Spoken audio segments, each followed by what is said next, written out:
안녕하십니까, 고열 강사 최창입니다. 자, 오늘은 박목월의 시, 그 다음에 이병률의 살림, 실전학습 1에 있는 현대시 두 편 한번 해보도록 하겠습니다.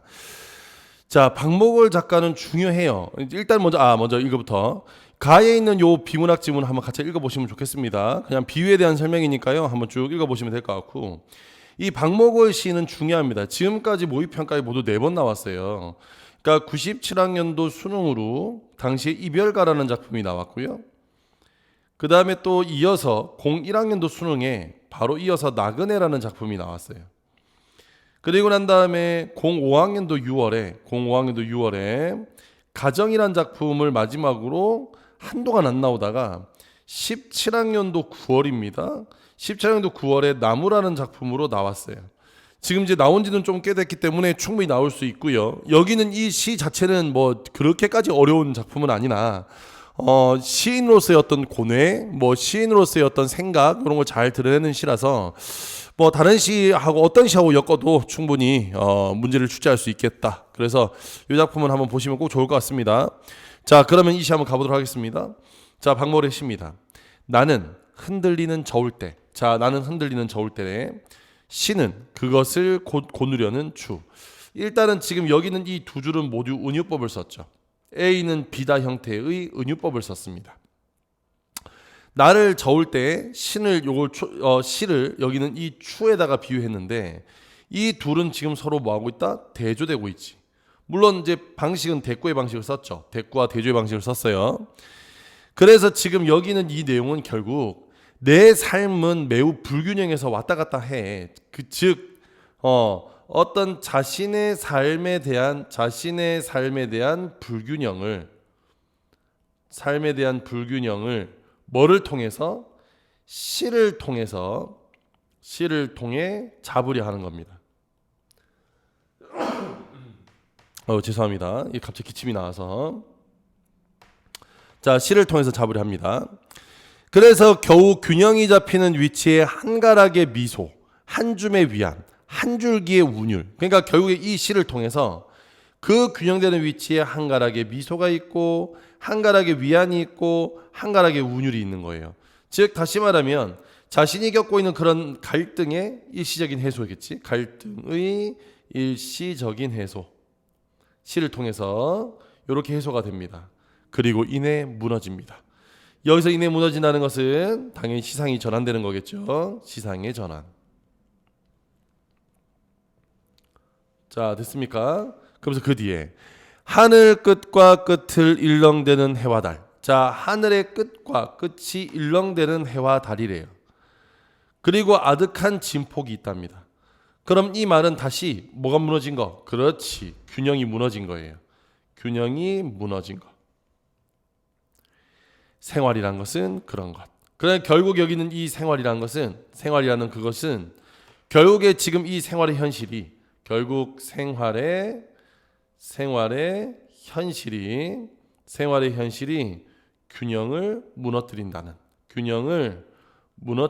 내용의 시가 되겠습니다.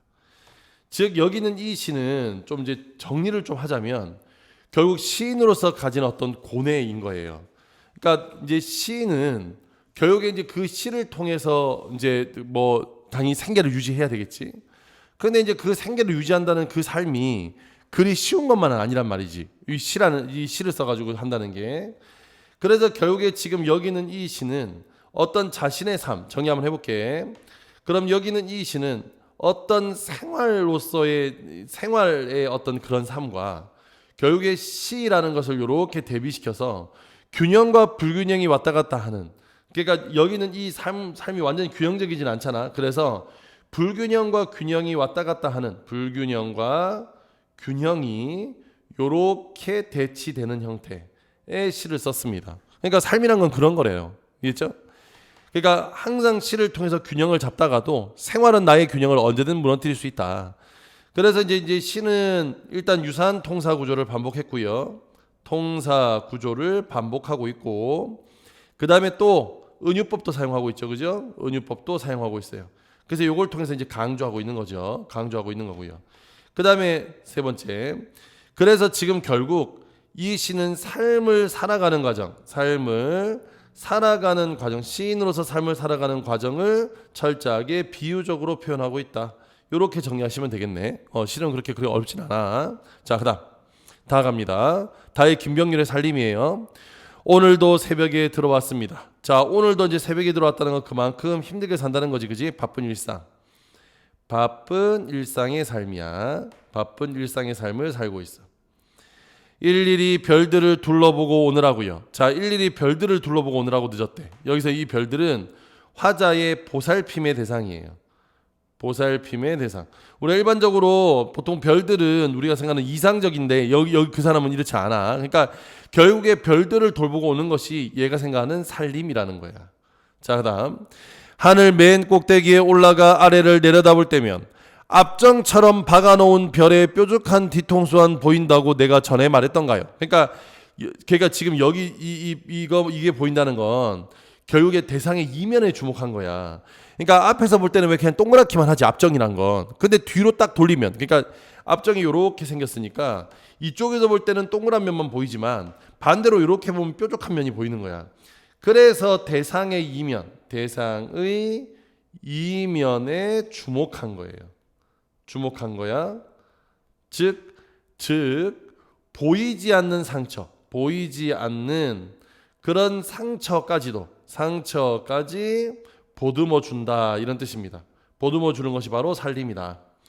오늘도 새벽에게 나를 업어다 달라고 하여 첫 별의 불꽃으로부터 끝 별의 생각까지 그어놓은 큰 별의 가슴팍으로부터 작은 별의 멍까지 이어놓은. 자, 그럼 이제 연결되는 거예요. 자, 정리해보면 첫 별의 불꽃이란 건 결국 이 별이 가지고 있는 열정, 끝별의 생각이란 것은 그가 가지고 있는 내면, 그리고 큰 별의 가슴팍이라는 것은 결국 어떤 사람의 포부나 의지, 이런 걸 상징할 수 있겠지. 그 다음에 작은 별의 멍이란 건 결국 상처야. 여기까지 쭉 이어졌다는 거예요. 그러면 다시 앞부분, 그러면 지금 여기서부터 시작해서 요렇게 이어져서 여기까지 이렇게 세 줄 헐렁해진 실들을 하나하나 매 주었습니다. 그럼 결국에 저마다 다른 특성을 가지고 있어. 저마다 다른 특성을 가진 별들을 열거한 다음에, 별들을 이렇게 열거해 놓은 다음에 이 모든 것을 다 실로 연결했다는 거야. 그러면 이 말은 결국 삶이란 건 개별적인 것이 아니라 삶은 서로 연결되어 있음을 이야기하는 거야. 쭉 연결시켜 놨다는 거야. 즉 다시 말하면 열정도 내면도 포부의 의지도 상처도 가지고 있는 이 모든 것들이 하나로 다 연결됐다는 거야. 오늘은 별 2개를 묻었고, 자, 오늘은 별 2개를 묻었대. 이건 소멸이지. 오늘 별 2개를 캐냈다고. 별을 2개를 캐냈어. 자, 그러면 이건 생성이야. 그러면 지금 여기는 이 말을 왜 넣냐면 결국에 생성과 소멸이 서로 함께 일어나는 거예요. 함께 일어나, 생성과 소멸이 함께 일어나 일상이 지속되고 있는 겁니다. 일상이 지속되고 있음. 됐죠? 참 돌아오는 길에는 많이 자란 달의 손톱을 조금 바짝 깎아 주었습니다. 자, 달의 손톱을 깎아 줬다. 이건 또 무슨 말이냐면 결국에 달을 보살핀 거잖아. 좀 긴 손톱을 깎아 줬다는 건. 또 달 옆에 별이 있으니까 이건 반대로 옆에 있는 별을 보호하기 위한 조치이기도 한 거야. 그러니까 결국 지금 이 이병률의 살림이라는 여기는 이 시는, 살림이라는 이 시는 결국에 누군가와 이렇게 막 이야기를 하면서 도움을 필요하는 그런 모든 사람들에게 이런저런 것들의 배려와 뭐 이런 걸 한다. 뭐 이런 내용인 거예요. 그래서 결국에 지금 여기는 이 시에서 하고 싶었던 얘기는 살림에 대한 자신의 생각, 그런 살림에 대한 자신의 생각을 담담하게 표현하고 있어요. 담담하게 표현하는데 그것은 결국 상대방에 대한 배려와 보살핌이라는 거야. 그것이 결국 살림이다라는 얘기를 드러냈던 거고, 두 번째, 여기서 말을 건네는 방식을 쓰고 있죠. 말을 건네는 방식, 누군가에게 말을 건네고 있어요. 그래서 이걸 통해서 독자의 공감을 유도하고 있습니다. 이런 거 아닐까요? 살림이란 건 이렇게. 자, 그 다음 세 번째, 하나같이 대상을 의인화했죠. 별이고 달이고 다 의인화하고 있습니다. 다 의인화하고 있는데요. 요거는 사물의 속성을 드러내고자 하는 겁니다. 사물의 속성을 드러내고자 하는 거. 자, 다 정의가 됐죠? 자, 그러면 여기 5번 문제 한번 가보겠습니다. 나의 구상을 이해하기 위해 보기의 내용을 참고하여 밑줄 친 부분에 해당하는 두 어조를 선택한 것은 그래서.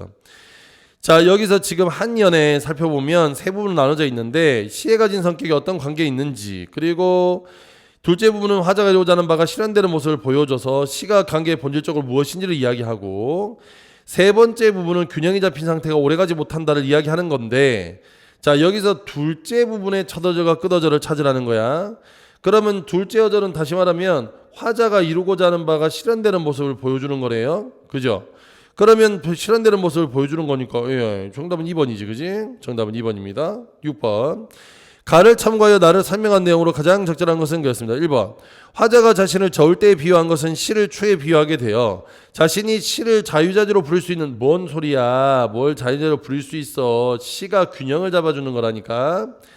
화자가 자신을 저을 때 비유한 것은 시를 초에 비유한 것과 연결하여 일렁이는 해와 달의 무게를 가늠하고자 하는, 뭘 이게 왜 해와 달의 무게를 가늠하고자 해. 이게 화자의 사명이 어디 있어. 화자가 자신을 저을 때 비유한 것은 이후 생활을 진폭에 비유한 것과 생활 관련하여 화자 스스로 흔들린 상황으로부터 좀처럼 자유로울 수 없다는 것. 정답은 3번이지.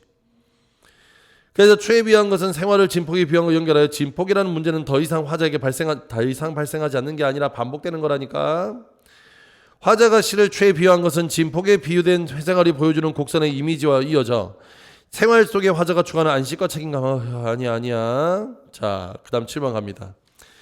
보기를 참고하여 달을 이해한 내용으로 적절하지 않은 것은, 이거 정답 바로 갈게요. 정답은 4번이죠. 그러니까 여기서 헐렁해진 시들은 화자가 그날의 기록을 기록할 수 있는 시간적 여유를 확보했다. 이게 시간적 여유를 확보했다는 뜻이 아닙니다. 이게 갑자기 왜 시간적 여유를 왜 확보하고 있나요? 이건 결국 살림은 뭔가를 연결하고 보완하고 하는 것다라는 의미를 보여주는 거야. 그래서 정답은 4번. 8번에 가를 참고하여 보기에 앞전과 같은 속성을 떠올렸을 때 기억을 중심으로 디귿을 이해한 내용으로 적절하지 않은 것은 그랬습니다. 자, 그래서 별을 묻는 행위를 기억과 연결할 수 있다. 정답 1번이지. 왜냐하면 여기 상처를 입을 수 있으니까 입지 않도록 별을 그래서 묻어버리니? 이거 아니잖아. 뭘 소멸을 시켜. 이건 소멸이라고 그랬잖아. 절대 연결되지 않아요. 그래서 정답은 1번이 정답이 되겠습니다. 자, 여기까지 해서 마무리하겠고요. 저는 다음 시간에 또 단작품 찾아뵙겠습니다. 열심히 공부하시고 이제 거의 끝나갑니다. 파이팅 해주시기 바랍니다. 그럼 다음 시간에 다시 뵐게요. 안녕.